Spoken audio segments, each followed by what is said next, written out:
So my name is Simon Duffy. I'm the Director of the Centre for Welfare Reform and also Chair of Citizen Network. And this webinar is one of our Friday Centre for Welfare Reform webinars, but it's also hosted by Citizen Network. And I've put in the chat bar, and I'll repaste it again because you can lose it, the links to Citizen Network.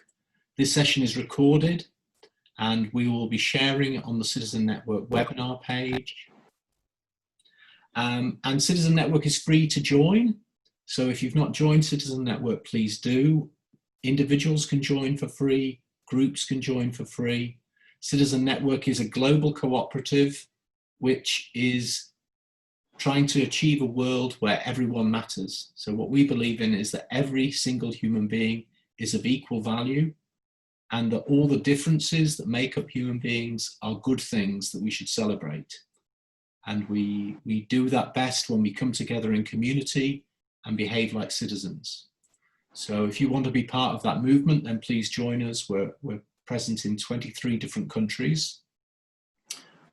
Marcus, who's on the call from Finland, is our kind of new CEO, which is a grand title for an organization with no monetary resources, but lots of love.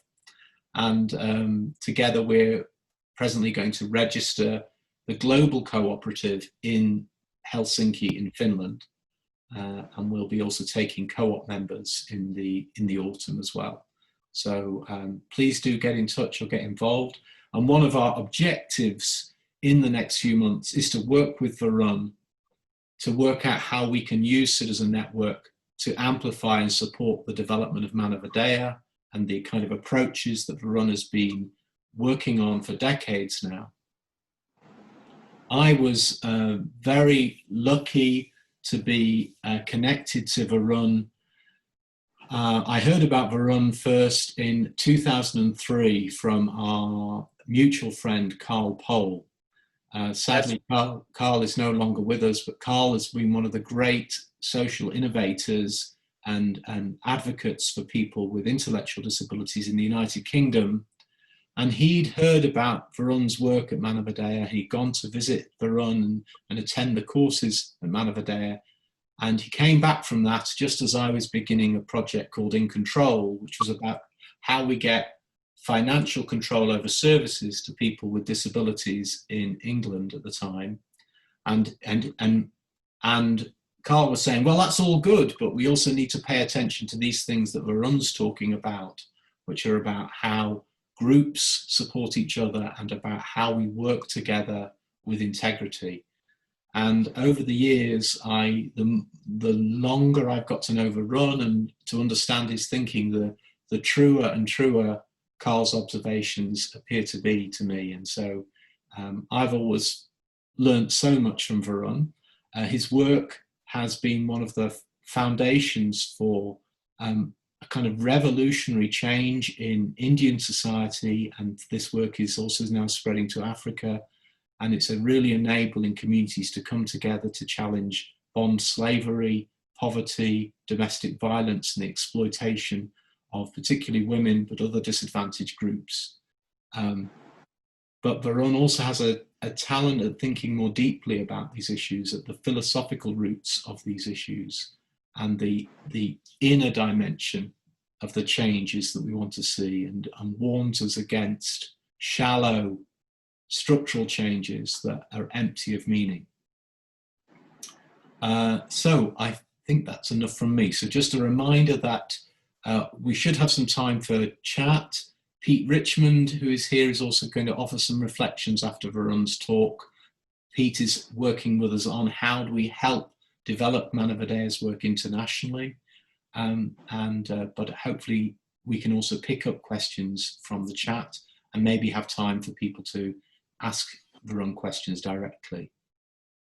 But having said all of that, Varun, are you happy to begin now? Sure. Okay, so first of all, I'd like to thank Simon. It has been wonderful to connect back again, and in this manner, I'm actually giving a webinar for the first time, really. So thank you for this invitation. Uh, I, together with Amla, we have spent almost 35 years in exploring holistic methods of transformation of lives of people. First in rural India, among oppressed families of low caste, that led to evolution of the whole concept of self-help that gradually spread all over the country. Then in training and guiding, several thousand social workers and managers from all over the country that helped in its spread. And finally, we started training social workers and leaders from different countries. Let me show you some small photographs to give an idea of what it is all about.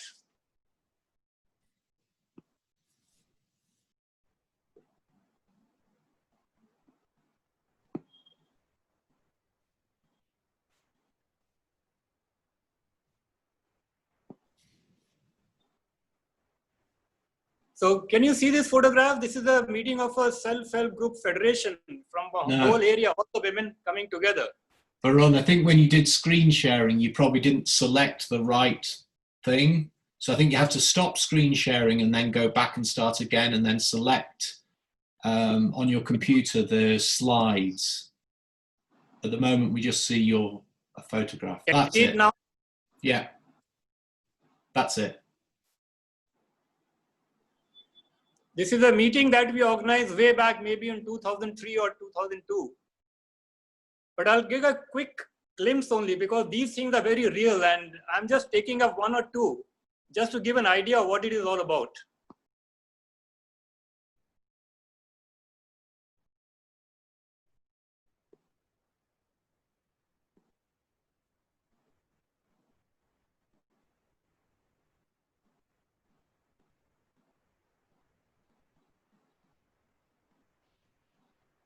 So these are small group meetings. Can you see them?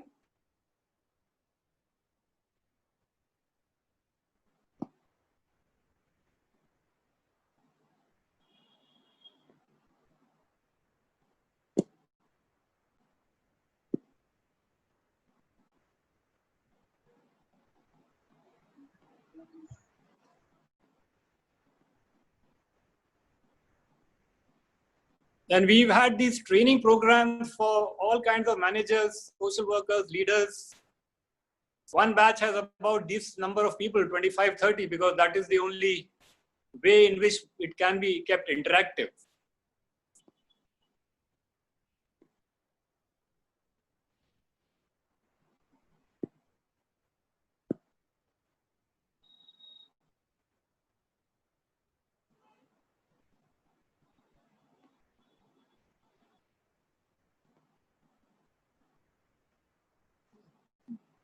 Usually it starts off with some interactive discussion in the classroom.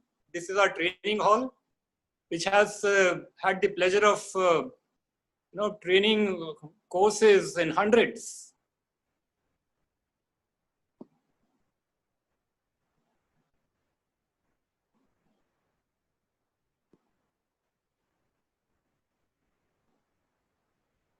And then we usually have our programs are usually combined with reflective yoga and discussion. So this is a big yoga hall where everyone comes early in the morning for the reflective sessions. And that they have really created the real basis for change in a very large number of people.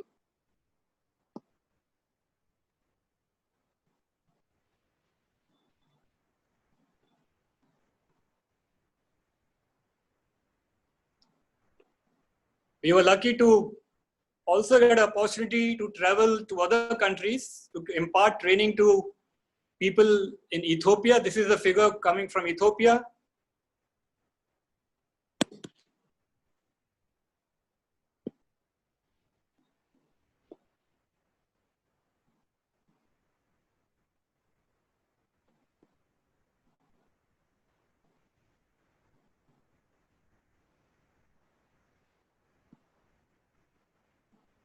A similar program in Kenya.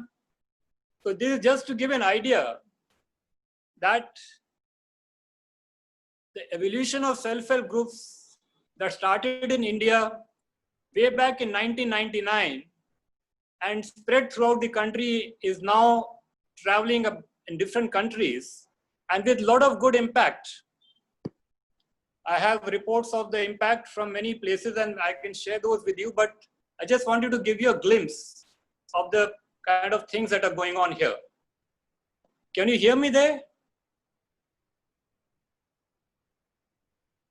Pete, can you hear me? Yes, you're fine, Varun. Your screen has gone a strange dimension, but you're on your side for some reason. I don't understand why. But you see, not many know that the story that seems like a story of success is really a story of struggles, of failures, of challenges of all kinds. And I find it useful to share this story with reference to the 7 keys of citizenship today, and also with reference to the examination of life, purpose, and action for fulfillment in life propounded by some famous philosophers in the world, both from the Eastern and the Western traditions. I wish to mention that our journey has shown clearly that due to collective shortcomings, life is not just, it is not peaceful either. For a majority of people, both East and West, North and South. And it requires great sincerity and tenacity, to move towards even a semblance of peace, with efforts both at the individual level and at the community level. So today in this presentation, what I will do is to give a story of both personal challenges and community level challenges. And I shall take up these 7 keys of citizenship as a point of reference. So the first point of reference Varun, that I pick up. Sorry, Varun. Sure, I'm going to just turn your video off and ask you to turn it back on, because for some reason you're at 90 degrees. So I'm just turning it off. Okay. Try turning it back on. Sure. Do you want to, can you try? Now switch it on. I'm afraid I've never had this problem before. I'll try. So.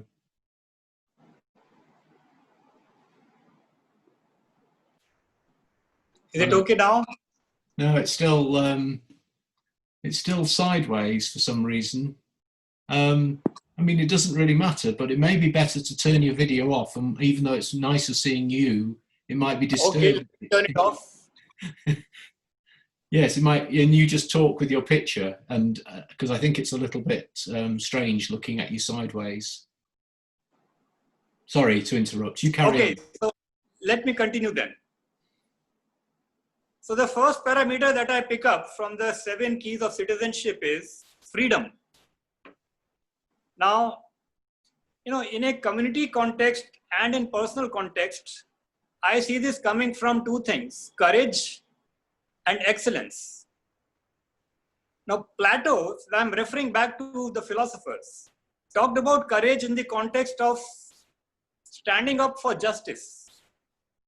But we have learned from our experience that there are many preliminary steps that one has to work towards in an individual context as well as in a community context. So let me describe the stories of courage from a personal as well as from a community context. Now, when we started our journey, we were quite young, maybe in middle 20s. Most of our family and friends actually dissuaded us from taking up such a perilous road. For example, Amla's mother tried to stop her from going to the village. My parents were totally against me. They said, nothing doing, you're not going to take up this kind of work. But we still went ahead. Many of our family members would not come to our house because we didn't have a sofa set to sit on. So these are kind of pressures that are built up by friends and family to dissuade you from doing what you are doing, but it requires courage to overcome that. Then I'll give you some examples of courage from the field. we were once working with carcass flayers. You know, carcass flayers are those who pick up dead animals, flay their skin, and then sell them to the market. Earlier, they were selling it to middlemen and getting a very low price, just about 10 rupees for one skin. So when we decided to help them out, so Amla went to a auction where there was their bidding to lift these dead animals. And she was there all alone as one woman, young woman in her middle 20s, and all goons with rifles all around. And she actually won the bid for them. Now, this was a huge kind of a courage to go ahead, win a bid for those lowest, people from the lowest class of society, and to actually come out of that goon state, the whole atmosphere of all kinds of dacoits and goons there. What I just want to say is that if we have to start on any meaningful journey, it requires a lot of courage. And we were actually threatened with life. There was once so many occasions, but I would like to quote one occasion where Amla's vehicle was stopped by the local elites and with the idea of causing her harm. But then what happened was all the women from all around, they rushed to that place.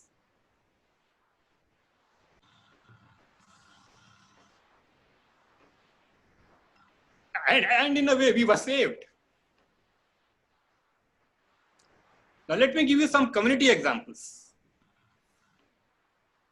For a very poor woman, joining a group is a huge effort in her life because her husband is against it.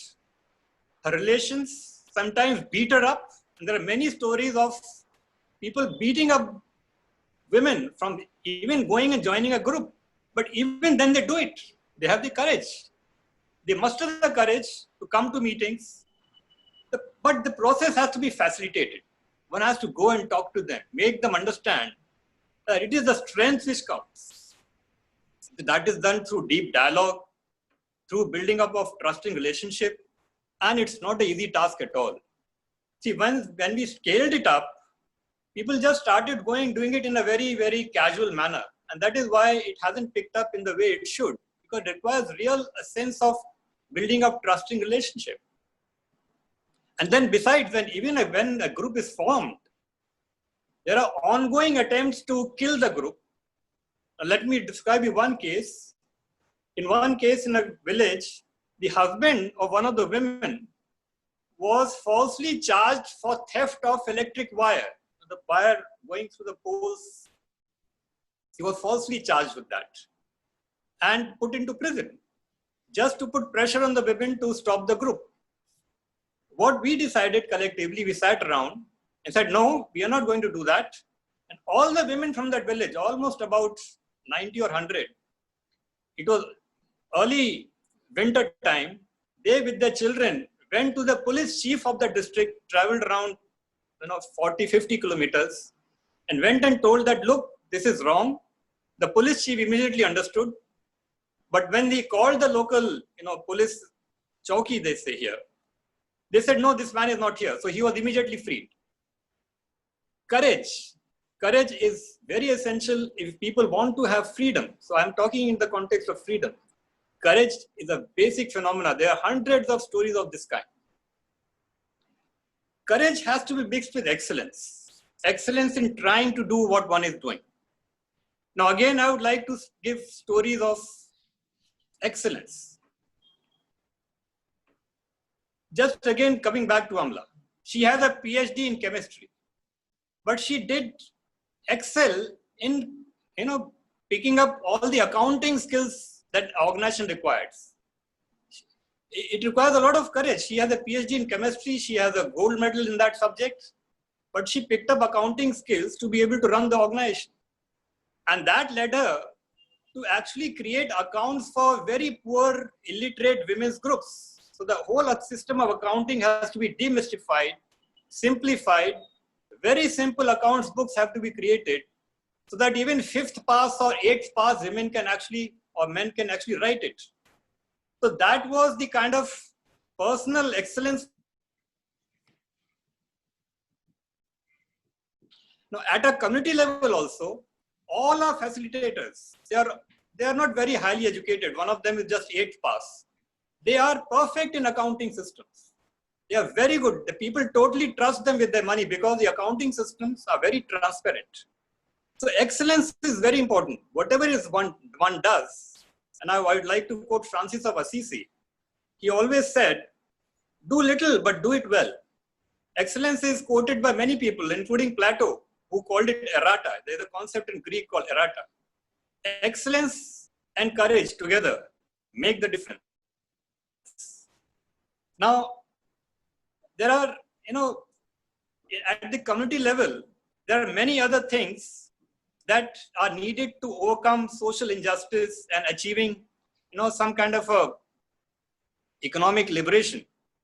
So women have to, for example, there are many parameters of excellence: regular meetings, regular savings, regular internal learning in a group. All these, the group has to be explained that unless you achieve this, we are not going to get liberated. Your group is going to collapse after some time. So these systems of management followed by women to perfection only then lead to sustainability of the group, and they're being able to, move towards achieving social justice and so on. Women have shown also that they can run enterprises on their own, which they have never done before, for which they have to work really very hard. And therefore, what I am trying to say is that whole concept of freedom is loaded with courage and excellence, both at a personal level and at a community level. Do you want me to stop? Are there any questions, or should I go ahead? Does anybody want to ask Varun a question? People could unmute themselves. I think you can carry on, Varun, unless somebody, because we'll have time. That leaves us time for questions. Okay. So.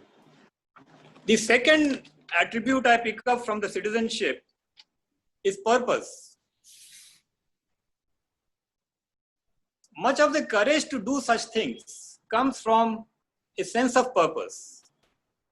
Now, purpose was very clearly defined by many of the philosophers. You must have heard of Socrates saying that an unimagined life is not worth living. The mother of the Sri Aurobindo ashram, she said very often that an aimless life is always a miserable life. Another philosopher from India, Vivekananda, he said death is better than a vegetating, ignorant life. Another purpose, to define a purpose, therefore, is very central. And I'm so happy that it is there as part of the citizenship keys. Now, I was very lucky to arrive at a clear purpose in my life very early. After having graduated and joined a massive multinational company with all kinds of comforts, I finally decided that I can't be just here making some money around. And I abandoned that rich career in the corporate world. And it was clearly because of a purpose. Purpose means trying to achieve something meaningful in life. I did that again when I was selected to join as a fellow at the Institute of Development Studies, Sussex, a very kind of a unimagined place for me at that time, working in a village, but then suddenly being chosen to go there. A place where all the Nobel laureates come and give lectures, and it was a fantastic place to me, it seems. But then again, I decided that an academic career, writing articles, flying around is not what is meaningful. We have to come back and work with the community. So again, deciding to abandon that career, coming back and working with the community and forming Manvodaya after that is the whole story. Amla also abandoned her career. She has a PhD.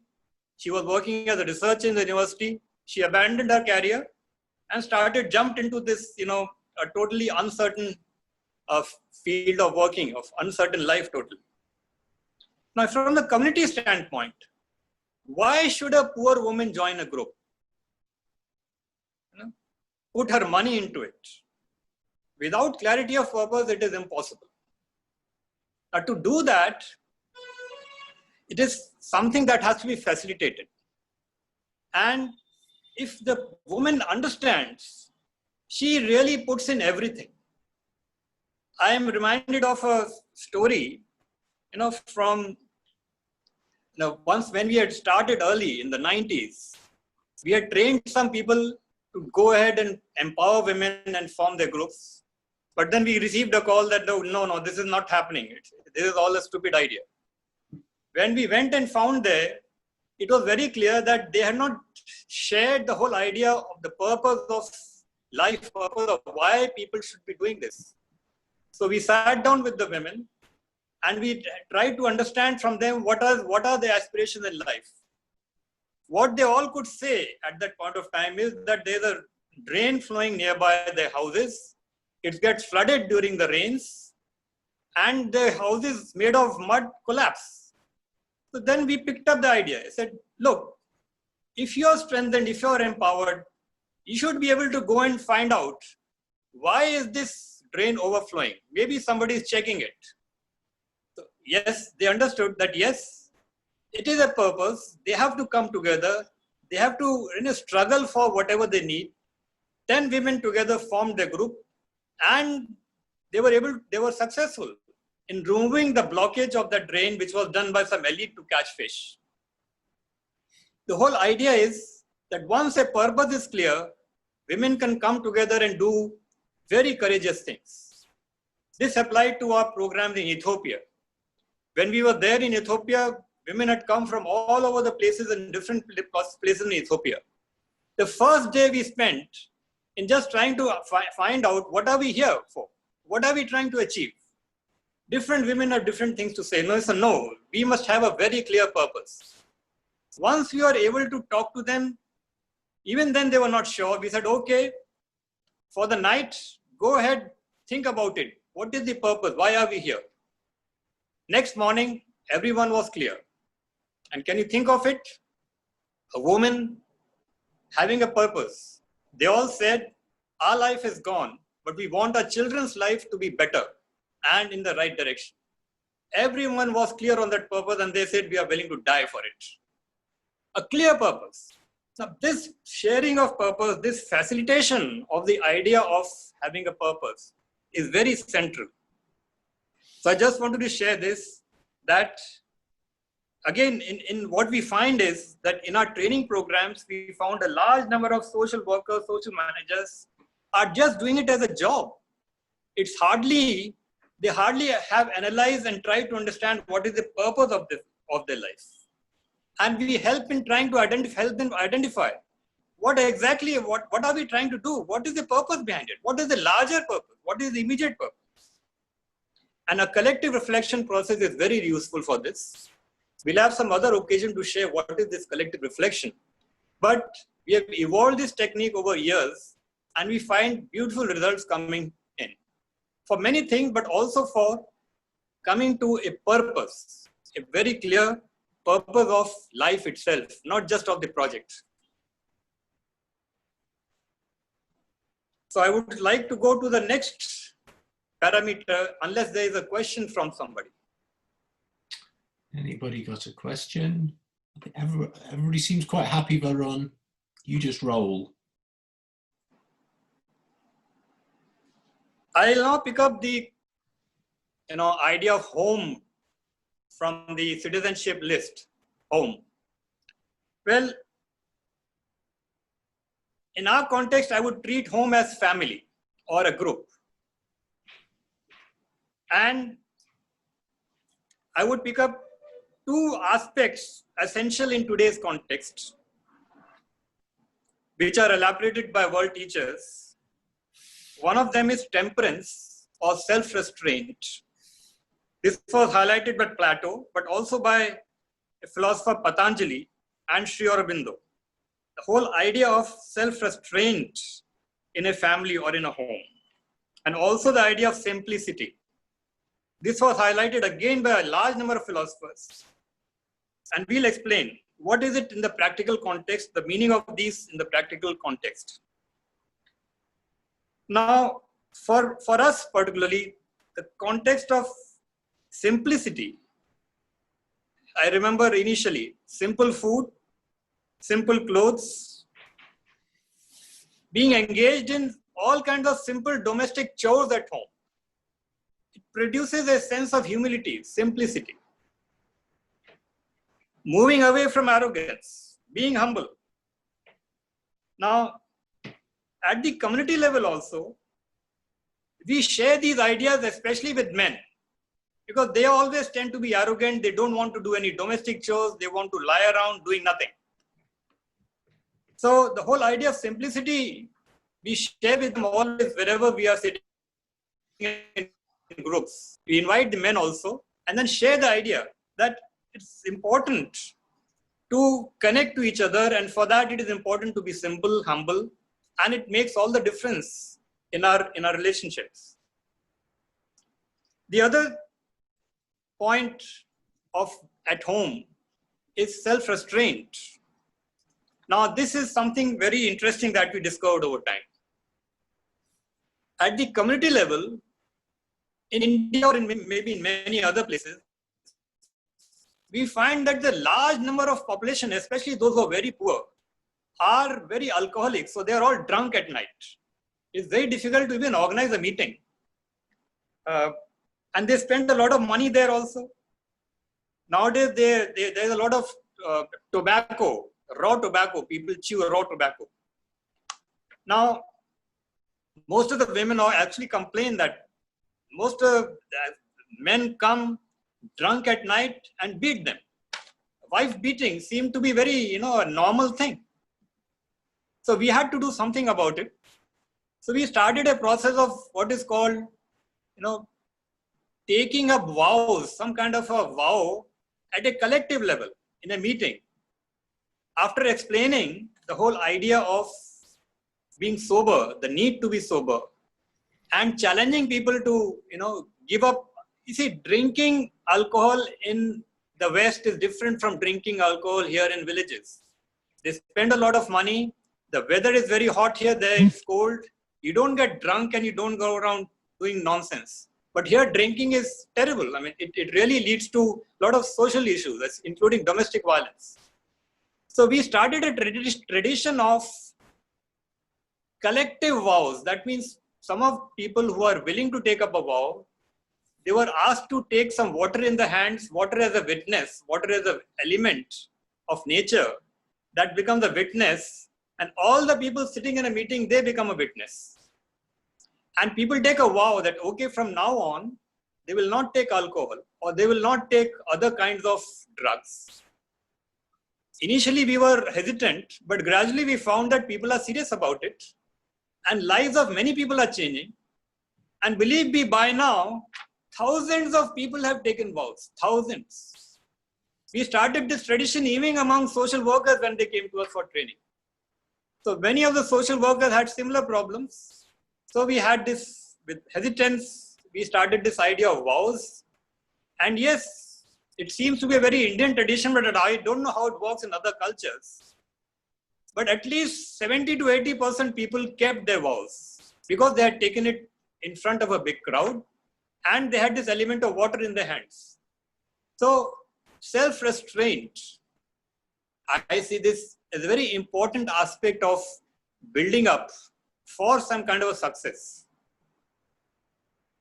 Now, in a group, there are many other aspects of self-restraint, and we can call them some kind of strictness in group work. So when people who default from group rules and procedures, we started a concept of putting fines that were mutually agreed by everyone. So rules and procedures must be mutually agreed by all the members of a group. But once they agree, it should take the form of a strict rule. And we find that once it does become a practice, people do follow the system of fines. And so whenever we are attending a meeting of a group, immediately we'll open up their accounts book and we'll try to see how much amount of fines has been collected by this group. If the fines collected is a good figure, we understand that the group is working fine because it has good rules and procedures being followed.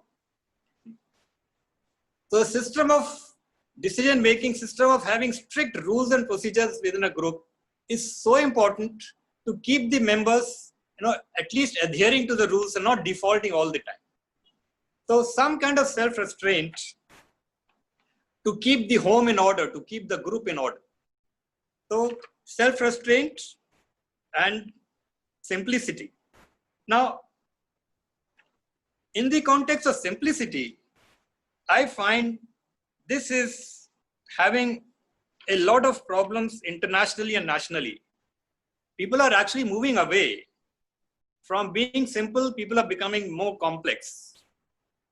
Food habits, clothing habits, fashion, lifestyle, everything seems to be moving in the wrong direction. And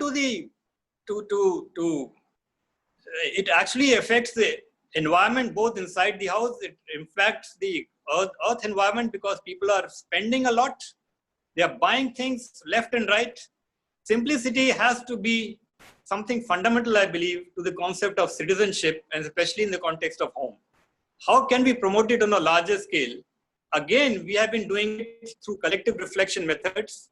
We are not sure to the extent it makes a difference, but it does leave a thought in the mind of the people that we have to move towards some kind of a simpler lifestyle, simpler ways of connecting, looking at things and so on. I would love to have some feedback from you in this context. Does this sound too awkward in today's life, or is it something that can be promoted on a wider scale?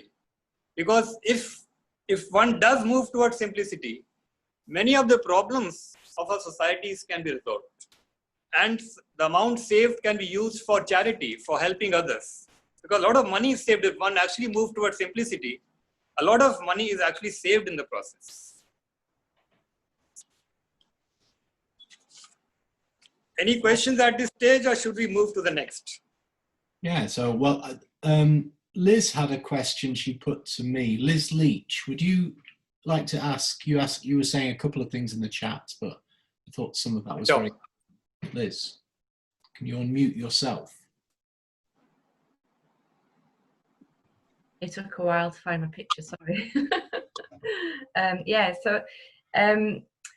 think what I find really interesting is how, if you've ever come across working with an individual or even a group of people who are held back by their own kind of limiting beliefs, and that might have been brought on by the circumstances that they find themselves in, or the life experience they've had up until that point.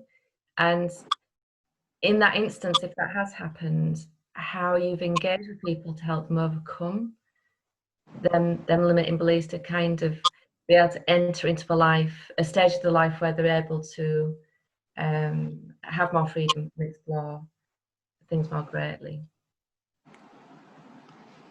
Well, if I'm able to understand you correctly, people have their own ways of taking decisions, fine.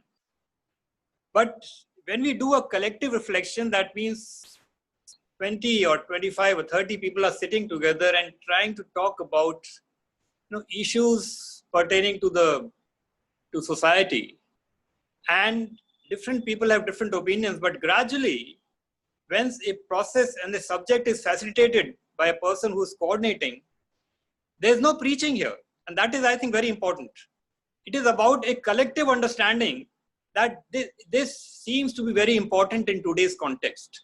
So it is about a collective understanding, really. It's not about something, it's not about moralizing.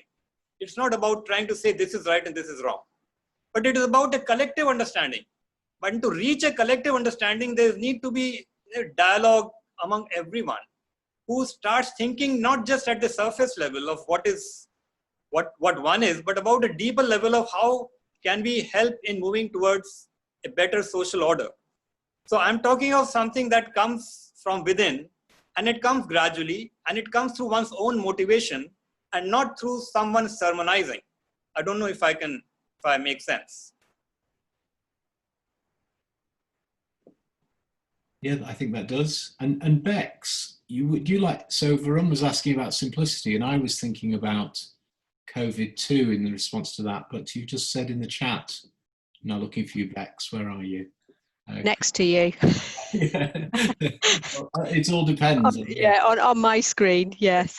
No, I think it's really interesting, and certainly I've spent a lot of time reflecting on the simplicity that living in these times has brought to me with COVID-19 and us being restricted on what we can do and where we can move. And for some of us, that's been a real benefit, because the simplicity has helped us reevaluate things. But for other people, it's been a challenge, because for some people the access to the outdoors and to nature isn't there. So I think it's a balance, and certainly, as I was just writing in the chat there, I was realizing, as well as simplicity, another important thing is our connection to our environment, to nature, to the fresh air, to the outdoors. Which I think, once again, it's that full circle thing that takes us back to the simple things that we need in life to sustain us. Thanks, Beth. And Pete, you've got a question, I think. Do you want to? Yeah. Yeah, it was just in response to Beck's question then, really, and Varun answered it very well. Kind of just occurred to me though, really, if that a key thing about Manavidaya and its approach isn't about having lots of experts around to tell people what to do, as Varun was saying, but really trying to just use the power what's within people. And for many of us, sometimes we can feel quite powerless sometimes, but then we see some of our peers and we see what our peers can do, kind of, and somehow that brings us some strength. And a big thing about Manavidaya is that bringing people together to just share issues. It can be a slow process, but there's something around being able to hear others' experiences and use that as something to galvanize us to think something is possible, something different is possible. I hope that's what you were getting at, Varun. Yes, yes, yes, yes. So maybe if there are no questions, we'll move forward with the next parameter in citizenship. And here I choose love. It's a very common human emotion, which is equated to compassion by many of the world philosophers. Compassion. I would like to share some stories of compassion, how it manifests, particularly when one is dealing with a very large number of people. You see, when we are connecting to, it's not like your countries where one person is dealing with maybe 5 or 10. Here, one person may be dealing with 20 groups or 30 groups or even more. So hundreds or even thousands. So how can one show compassion? So it give you some stories here. Again, I'm referring back to one instance shared by Amla. She was once in a village and she asked for some water from a very low caste person of a very poor background. See, usually people from upper caste don't take water from people from lower caste. Have you heard of that? It's called untouchability. So, but Amla asked for water for drinking from a person of a very low caste, very poor family, sitting inside his house. But then she noticed that the person who's bringing, she was a small girl, but she was very white, fair in complexion. And she felt that this girl perhaps does not belong to this family. So she actually put the question, are you this person's daughter? But then she said, no, she is not our daughter. We have called this person from a neighboring house from the upper caste, and she is bringing the water for you because we thought you will not take water from our hands. And then Amla said, no, I'll take water only from your hands. And it should be, the glass should be clean and the water should be clean. So then this fellow becomes very happy, goes and gets a clean glass and a clean water, and then Amla drinks it. But then the important thing is there is one person sitting a little away, sitting very quietly, and then he comes up and he says, will you drink water from my hands also? Amla said, why not? He said, I am a washerman. Apparently washermen are the lowest of all the castes. Lowest of all the castes. So of course I'll drink from you. Then this person again goes and picks up a glass of water and brings water. And then, Amla drinks it. And then this fellow is in tears. And he says, I have seen God in front of me. I have seen God. This is, a small meeting, a small event, but compassion, once it is there, it can lead to anything. Anything really. Compassion has to be there. Amla related another story of going to a village once and calling a person sitting far behind in a meeting to come up front. Why don't you come up front? Why are you sitting far behind? This fellow comes up front and she tells him that why don't you come to our training programs once. That fellow says, well, I don't have enough clothes, so I cannot come for a training program. He said, no, you should find it. There's no need for good clothes. It should be clean. Anyway, the next time she goes to that village, she is a little late. And so all the other women say, look, this man has been waiting for you right from the morning. You came here in the afternoon. He's been waiting for you right from morning. And when Amla saw him, he was in new clothes and he was so happy to meet her. In new clothes. So just by a small, attention to a poor person that no, your clothes should be clean. In the next meeting, he's waiting the whole day just to meet her. The idea is that compassion has to be reflected in one's, little actions and how we connect. And once this is done, anything is possible. Anything is possible. It has to be reflected. So we have to be genuine. We have to show tenderness, humanness, and it comes forth. It makes a huge difference to any kind of social change process. I just wanted to share some ideas of this, the concept of love. It happens so many times. There are hundreds of stories, but I thought I'll just describe one or two to enable you to see that yes, love and compassion are very basic phenomena, and that they can be practiced, but then one has to be human. One has to actually, think about it. One has to be caring. One has to be also attentive. Who's sitting behind? Why is that person not coming in front? And so on and so forth. But I'm sure everyone agrees, if there is compassion, anything is possible. Anything is possible. You want me to try and open the discussion out now, Varun? Do you think? Please do. So I'm happy to take questions from the chat bar, or if somebody wants to, not everybody's got a picture showing, and we've got more than people I can see on screen, but has anybody got any questions? Sunil has a question. Could you unmute yourself, Sunil? Well, not so much a question, but just want to say that I think I have the pleasure and the privilege of knowing Varun for the longest. I have known him since 1971, and we went to the same institute and lived in the same hall for 5 years together. And I have known him as an astute and a very upright person then, and he has got just better and better over the decades and years. And I mean, it's not just me, but all his, I mean, we are all IITians, we are all kind of, as Arun said, most of us are after material gains and stuff like that. And he has really left all of that very early in life and dedicated himself. So as a result of that, he is like, he is revered, as it were, by his peers. So I think that's a great tribute for the work he does in a selfless manner. So really, I don't have a question because I know him far too well to ask questions, because I know his philosophy and I know his work. So I just wanted to say that. Thank you very much. And thank you, Varun. And it's always a pleasure. Thanks, Sunil. Thanks. Yeah. Thank you. That's beautiful testimony. Thank you, Sunil.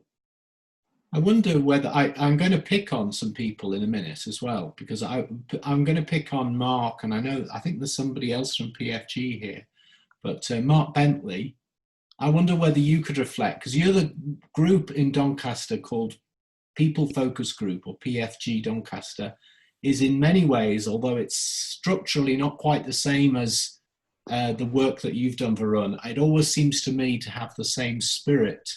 And there's amazing things going on out of this group. And so, Mark, I just wondered whether you might be a question, or it might just be an observation, or you might want to tell people a little bit about the group even. Okay, thanks very much.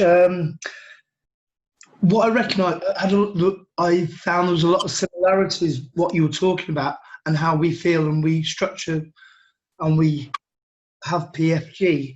It's a non-hierarchical society of people supporting other people in a completely fair way.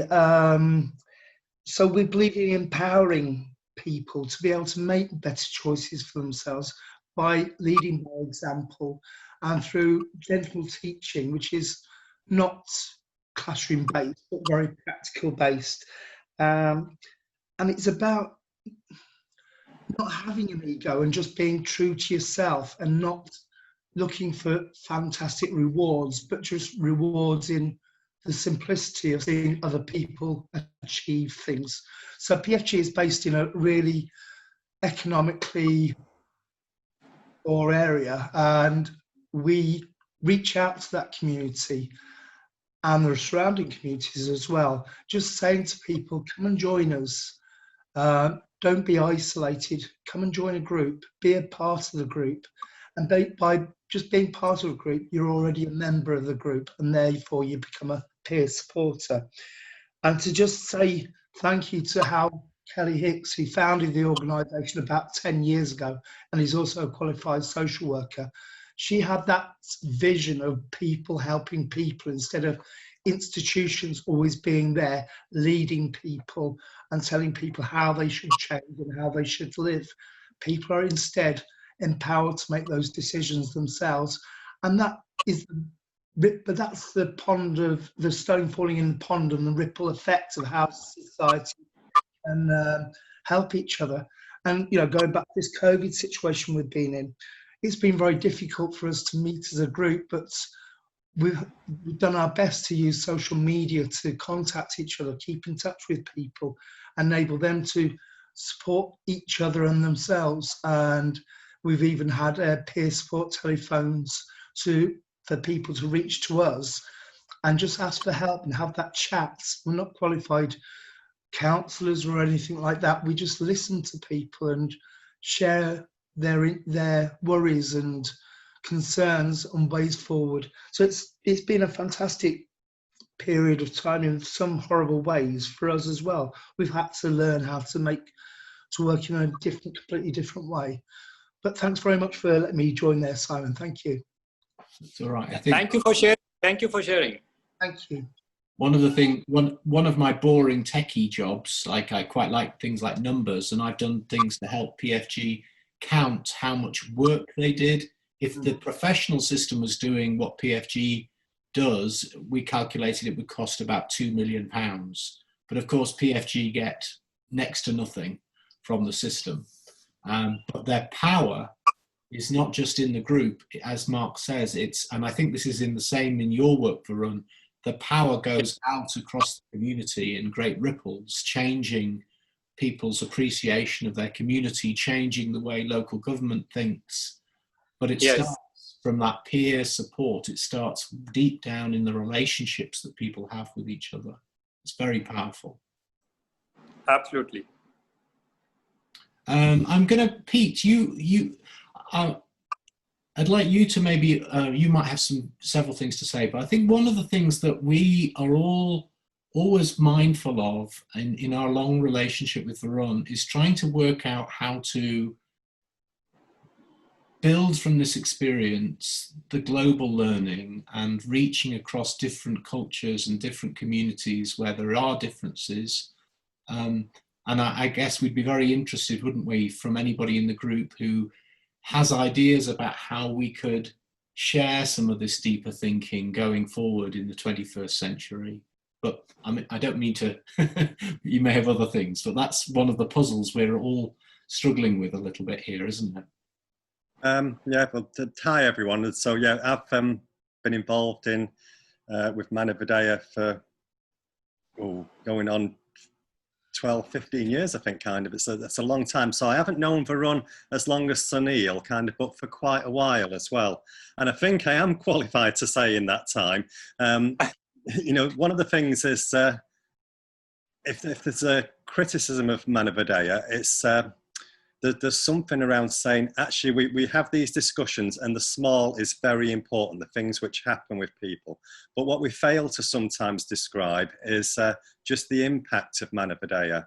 And in India alone, and particularly Uttar Pradesh, kind of this kind of work has affected the lives of literally millions of people. There isn't lots of studies kind of to, you know, be able to always evidence some of that, but the number of self-help groups, kind of the number of people whose lives changed materially in terms of their income through support to start up businesses, but have also changed emotionally. And so those examples Varun was giving around, you know, changes in terms of family relationships and the impact on something like domestic violence is very hard to measure, but it is there. And so there's a modesty kind of, which is important, it's an important part of Manavidaya, but we do need to be able to say sometimes about actually how much this has changed things. And that's the work of Varun, it's the work of his wife Amla and the rest of his family. I think I can see Tripti and Aditi kind of on this call as well. So it's thank you to all of you, which is a really big thing.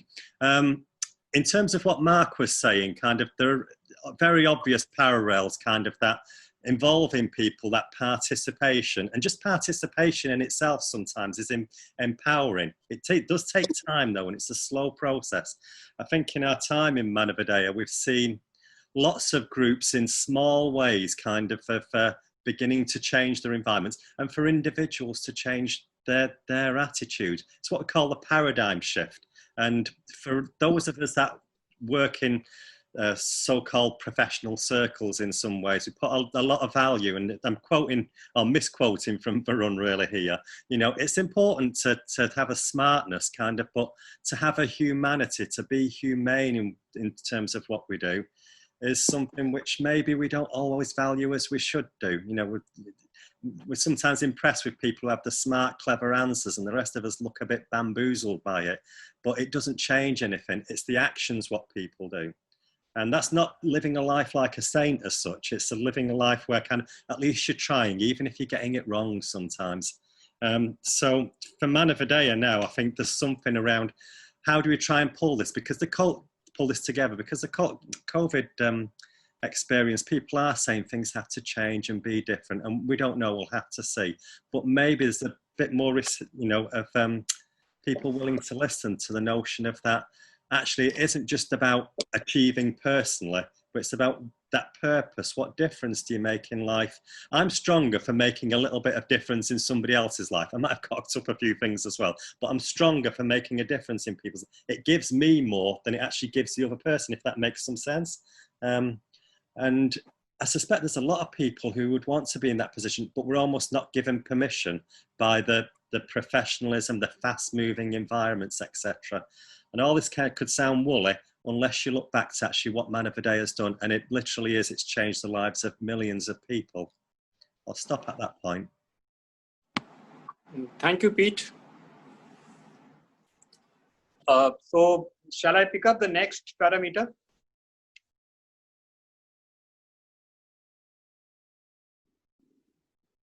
The next parameter from the keys of citizenship I pick up is life.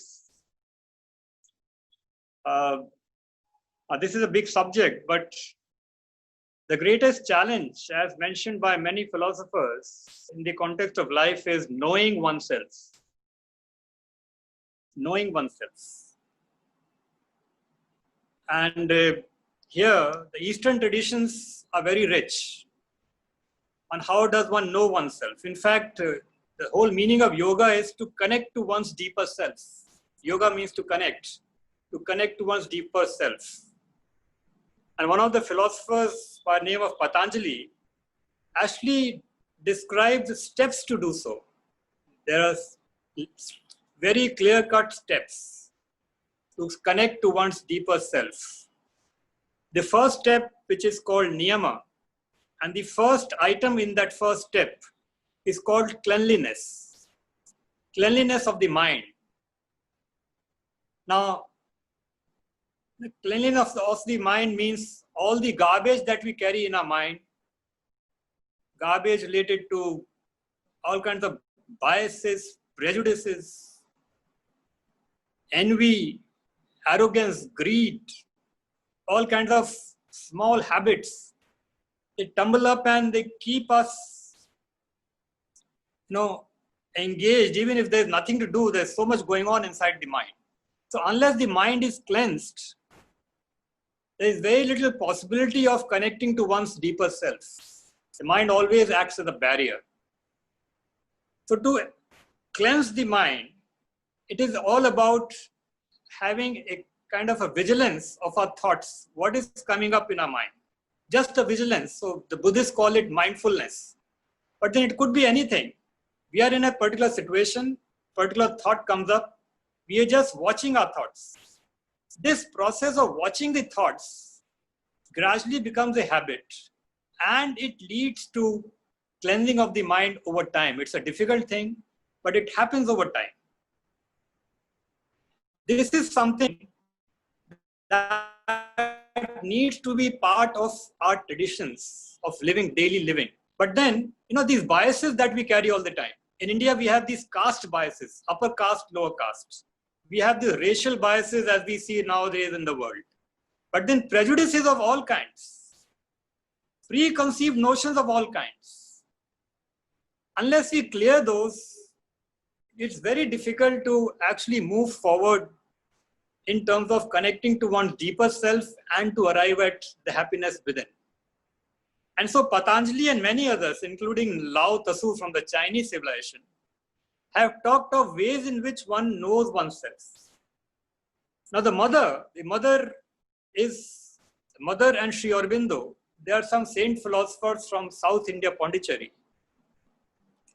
She describes the human being as composed of four parts: the physical, the mental, and then she calls the emotional, the vital, she calls. And then the third, she calls the psychic, deep inside the seat of our real self. These four parts of our being, we have to gradually understand these four parts of our being, the way they are shaping our lives, to be able to connect with them at different times, at different places, but literally all the time. The physical part is all about keeping healthy. And so there are exercises and yoga exercises. The mental part is about watching our thoughts. But the emotional part is the most difficult. The emotional part is what drives us. It also can play havoc with us, because if there are certain things that we want, desire, and if we don't get them, and then we are sulking, we go into depression, and then the whole life tends to get wasted. So having control over all our physical, mental, and emotional self is what gradually leads us to our deeper self. This is a science. She calls it the science of living. I hope we can have a separate discussion sometime where we can start discussing the science of living as enunciated a lot by Eastern saint philosophers, or let's say practical philosophers. If there are people who want to have more details, I'll be happy to share some literature also on this. But we have to keep in mind that when we are trying to identify facilitators of change, we have to at least keep a watch on what are their biases. Will they be able to sit with the very poor, low caste people? Will they be able to drink water with them? Are they having that open mindset, simplicity, so that they are able to connect with people? So this aspect of social change, where the focus is on the capabilities of that facilitator, because through the facilitator, one connects to a large number of people who in turn connect to people. So this connection with the deeper self has to be a very fundamental aspect that we have learned. And this needs a much more elaboration than what I have said right now. But if there are any questions at this stage, let us pick them up on another occasion, because this is a deeper subject. What do you say?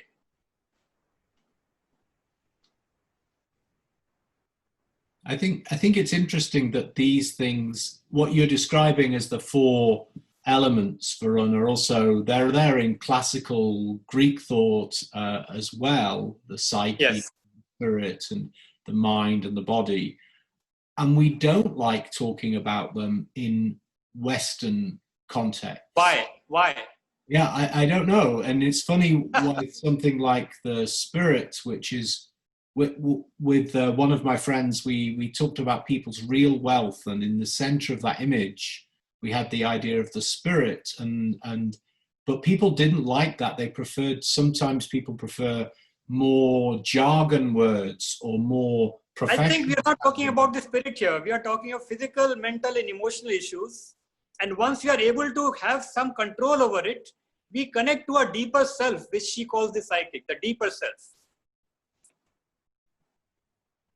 And which helps us in taking decisions. So it's all about being practical. It's nothing to do with, unknown things like spirits.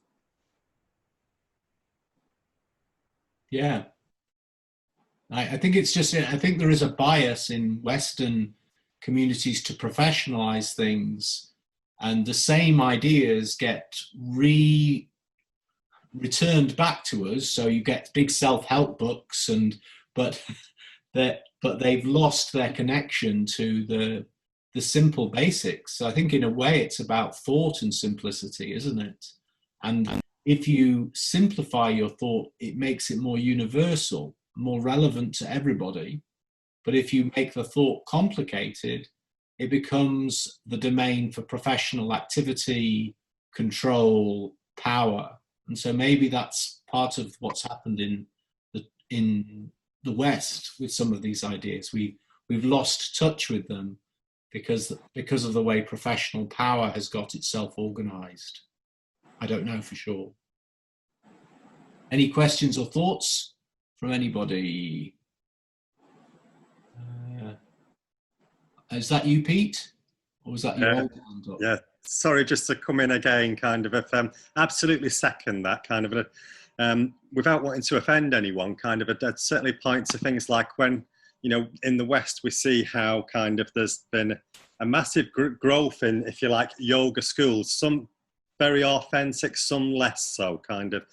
When we talk about mindfulness, etc., you sometimes see that how it's been brought into sort of the corporate culture, which is about mindfulness to make yourself stronger, kind of sometimes, but it's not about changing anything in the world, kind of. Now, one of the big things for Manavidaya is it actually is trying to change the environment around you, and that's a key aspect. Some of this, when we start talking about philosophical discussions, might, to switch some people off sometimes. I think, I want something more practical. And that's why I was pointing earlier to the whole notion of that Manavidaya has changed millions of people's lives. And it's not just Varun on his own, it's lots of people who've come in. Varun is a leader, but isn't a leader in a sense, because it's what people have actually done for themselves. And by bringing in lots of allies. And I noticed that just on the call as well, there's Anna there from Norway, kind of, who is probably worthwhile saying, kind of, from the university at Lillehammer, has sent lots of students over to India to do the international program, which has been a big financial support for Manavidaya, but hopefully as well has brought students back, and we've seen little things of what students have done to be able to change their environments as well. And I would like to invite Turit. Turit has been one of our Norwegian students. She's here on board. Turit, can you come in and say something what you are doing nowadays?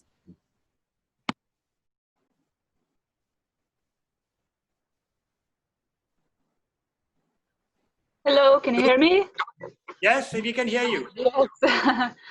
Yes, I joined there in the course with Varun. I learned so much, really benefited myself afterwards.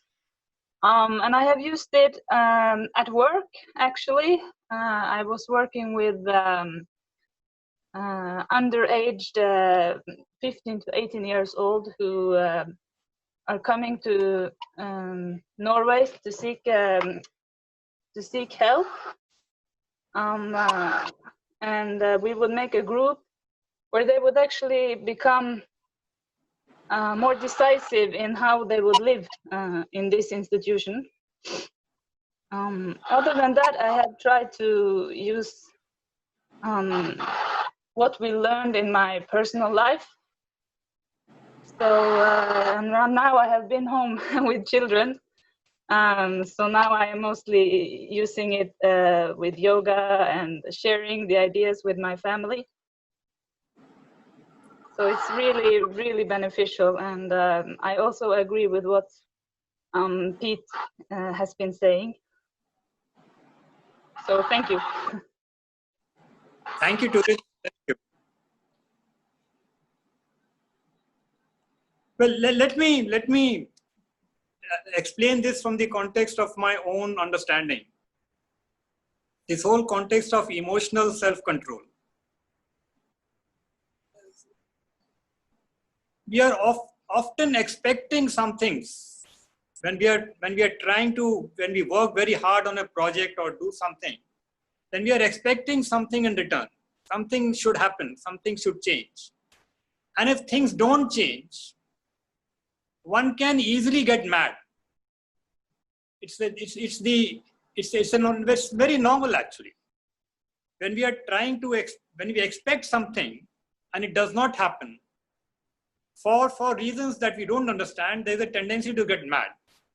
Now, this is where it is all about emotional control. There are ways of doing it. There are ways of moving forward. And it is something that is practical. It is possible to do it. And it can be practiced as a tool. And it helps anyone in life. Because, you know, in life, we have to take decisions. We have to move forward. And very often, things don't go right. And so we have to be calm. We have to maybe step back, look again, and then take a step forward again. So I don't see this as something, I see this as part of being more practical, in fact. So I don't understand why. And I would like to quote, in fact, that in MIT, there's a group led by Peter Senge, who has written this beautiful book called The Presence. Have you heard of this? Presence. It's a group of 4 people, including a person called Otto Scharmer from Germany, Peter Senge from MIT, and another 2 persons, where they're talking about the same things. In fact, Otto Scharmer has come up with a theory of management called Theory U, where one connects with one's deepest self to arrive at decisions. Now, this thing is gradually coming up in the Western world. It is coming to understanding that we need to connect to our deeper selves. So I think maybe we need to break boundaries somewhere. And interestingly, Varun, Otto Scharmer's work has been very influential with some of our other friends, people like John O'Brien, who developed the concept of person-centered planning, Esther Ortega in Spain, who's the Citizen Network Spain coordinator, has been developing retreats, inclusive retreats that bring together different people using Theory U. And I was lucky enough to go to one of those and had a very profound impact on me for the very reason that you're saying, that it made you stop and listen to yourself, actually. Yes, yes, yes. But anyway, I was just trying to say that we have gradually come to understand that these things, I being actually an engineer from a technical background, from a bureaucratic background, I had the similar feeling, but gradually running through life, running through difficulties, I found that emotional stability is as important as anything else. And to be able to take the right decisions without getting sulked, without getting depressed. In India, nothing seems to work. You take one step forward, you're thrown 2 steps behind. Unless one is very strong internally, one can really just leave off and hell with it. So just to say that life is all about these challenges, and knowing the deeper self is a very important step forward. Thank you, Varun. So I'll now move on to the next parameter, which is help. Here I would like to quote the English, or rather you must have heard of E.F. Schumacher, famous for his book, Small is Beautiful. Has anyone read him? Some of us. Schumacher. he started this group in London called the Intermediate Technology Development Group. And then he became world famous because of his book, Small is Beautiful. A very famous book which was a global bestseller somewhere in the 70s. Well, I was strongly influenced by his works by reading The Small is Beautiful back in the 70s itself. And that is why I put him here. Schumacher makes a very strong case against the formal kind of aid to the third world, where he says we are trying to tell people to live the life according the way we live. And he says, no. People have their own needs, their own priorities, and they can build on their own needs. So we should try and find ways of enabling and empowering people rather than giving them aid to live our lifestyle. So enabling and empowerment, the thing which Schumacher thought of in 70s, we actually started working on it in the 90s as a form of self-help. Self-help is all about enabling and empowerment. Everything I think that Schumacher dreamt has come exactly in that same form, self-help. People pool their own small resources, they pool them, and then use it as a leverage to attract more capital from the banks. And so it really works, and it works everywhere. It is a very universal thing. And the whole philosophy of helping, therefore, is to, rather than going for formal aid programs where we just give out money for infrastructure, for doing all kinds of other things, what is most important is to identify and train facilitators to make this process of self-help happen, manifest, and to empower people. And it is possible. It is possible on a massive scale also. Actually, it's all about local organization building, enabling people to build their own institutions, their own self-management processes, building up their own leadership, building up their own systems where it also of conflict resolution. Even in technology, for last 5 years, we are connecting with the Department of Science and Technology in India, trying to tell them that, look, the way we are taking technologies forward is not the right way. We have to enable people to build their own understanding of their resources and what technology is best suited for them. Even if it is low cost, unless they can handle it, unless they can access it, what is the point? So there's need, therefore, to enable people to develop systems through which they can have control and access over technology. So these are very important points started off by Schumacher. We now need to pick up ways in which we help people to enable them to not just do things the way we are doing it, but the way they want it, from their technical standpoint, from managerial standpoint, from the resource standpoint. And I think this is something very fundamental that we have to take across to the world even today. Because even today, all kinds of assistance and help is going, as I feel, again in the same way it has been done traditionally. That this needs to be changed fundamentally. And this comes to the next one, all about money. Money is, obviously, resources, money is important. But money should be directed in a way it leads to self-help. It leads to empowerment. It leads to community organization. It leads to a process of facilitation, rather than just giving things and making them more dependent on the process. Unfortunately, this continues to happen. I do not know for what reason. Self-help groups have been around for almost 25 years, but the concept has not really spread to donors, to philanthropic organizations, to people of all kinds, both in the north and in the south. So is there a method through which this can be spread? This is what I'm trying to, imagine. And therefore, my final statement in this context is that, look, between 30 to 50% population of the world is still living in poverty. Social injustice is growing, economic inequalities are growing, terrorism is growing, and the way forward is to enable people to tackle them themselves. And they can do it. We only need to facilitate. And there's need for, therefore, two things. You see, we have been training facilitators for a long time. But I have found that even after training, if the person is not able to do what that person wants to do, that person falls into the wrong direction. So we need to then support facilitators. We have to have a mechanism to support facilitators financially, the money part. The money should go to them so that they can live their life and start their own enterprise of enabling and empowerment. This has to become a model of change, because that is going to make all the difference to environment, social justice, all these social evils that are prevalent in the South, or also in the South, in the North. Every North has a South. There are, Canada, I believe, has 20% population living below poverty line.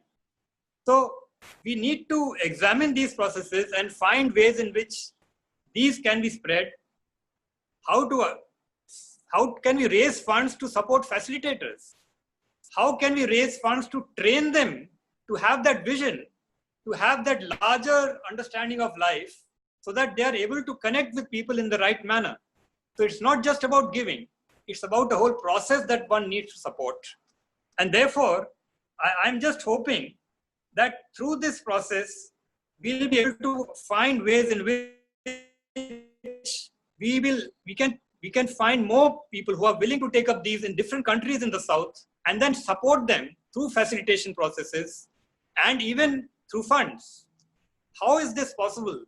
This is a massive work, obviously not around one organization or even 10, but the awareness that needs to be created both in the North and the South, the processes that need to be taken to people to make them understand that this works, and then to find the funds to do it on a massive scale, is something of a challenge for all of us.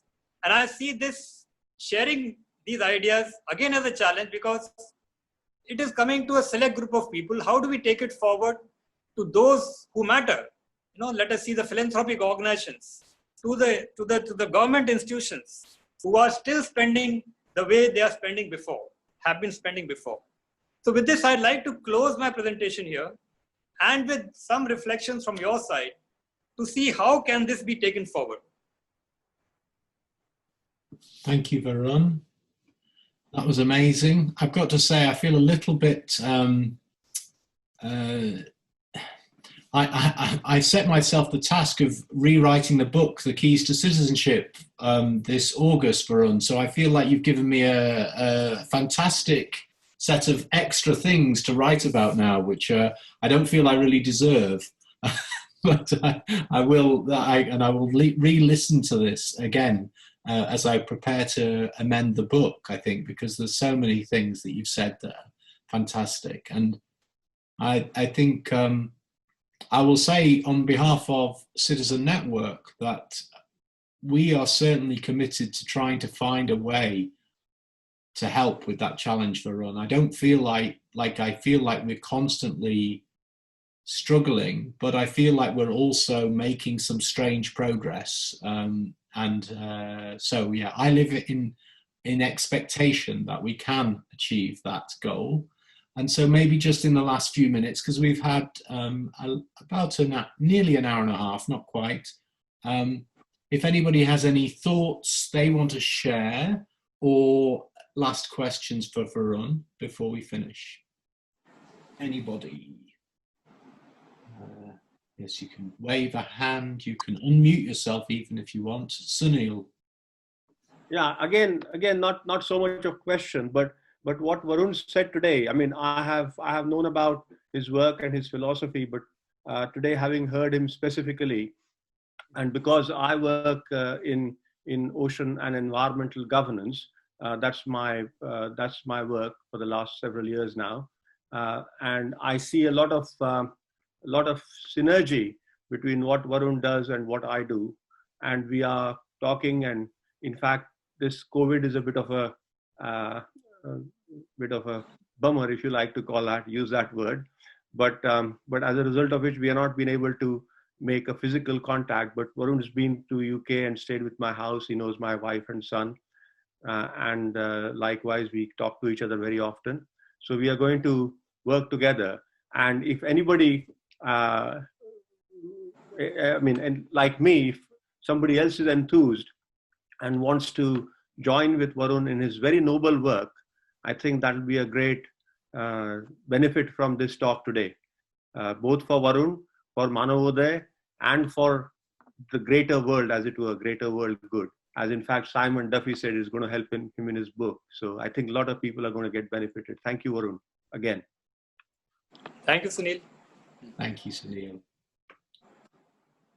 Pete, is that your hand again? Yeah, oops. Yeah, yeah, we're talking about books, kind of. There's this book here. It's by Professor, I think she is, Patricia Wilson at the University of Texas, and some other bloke you might have heard of, Varun Vidyarthi.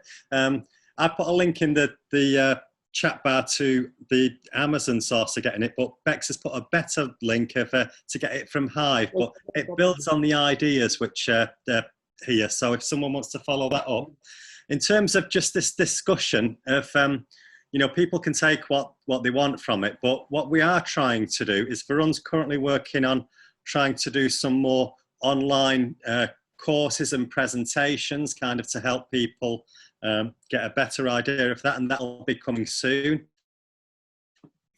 I think through the Citizens Network, we're going to try and promote some other papers and information about Manavodaya. We haven't confirmed it yet by any means. In the past, certainly from Manavodaya UK and International, we've run courses both in the UK and in Norway, and I think we might look at trying to do some of that again. So if you're interested in any of those things, please do get in touch, kind of, because it's something we need to try and build on, and we have had a period of inactivity in the West around Manavodaya, so we're very much thinking we really need to do something about that.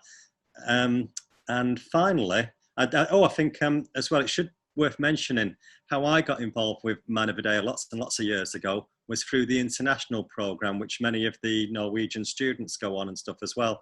I think we're still trying to run that kind of, and COVID aside, kind of, that'll be running again in 2021. Is that correct, Varun?